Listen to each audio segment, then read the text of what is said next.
I'm on with Harshvardhan Kadam. He is a visual artist. He calls himself a visual poet. I call him amazing. First of all, hi Harshvardhan. Hey, hello. Yeah.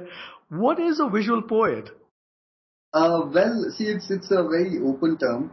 The Hmm? thing is, what happens is it's the sense of identification of a particular artist or a author or a writer or any artist or a performer. What happens is how does one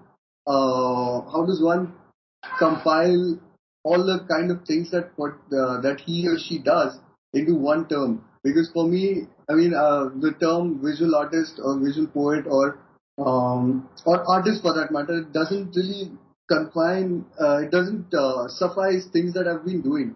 So that's why I took that liberty of using the term poet, which is in terms of like it just gives me a bit of flexibility so that I can explain things that I've been doing in a much more better way. Because poems for us, for everybody, it's an open-ended expression. But if somebody is just practicing one particular thing or making paintings or designing something, then those the work, the nature of the work can be defined in a term.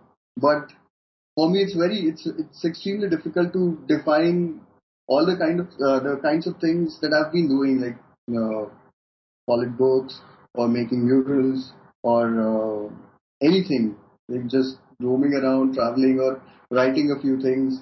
So it just makes me a little flexible. I see. Okay, before we actually get into the interview, I have to tell everybody who is listening to this, go to inkbrushme.com. You will understand what Harshvardhan does. He's amazing. It's like it's pretty trippy stuff, right? Yeah. Yeah, Uh, I love your art. Thanks, man. It's more than trippy. It's I think uh, what happens is it's more layered, and for a few people it works as a trip. For a few people it just works as a nice, interesting texture. For a few, they discover a lot of things in the artwork because of its layering and things like that. So it's I again with the identity of the kind of sense which it gives the artwork probably creates is people trip on it as well. I've got emails from people saying that we were able to experience duality and whatnot and things like that.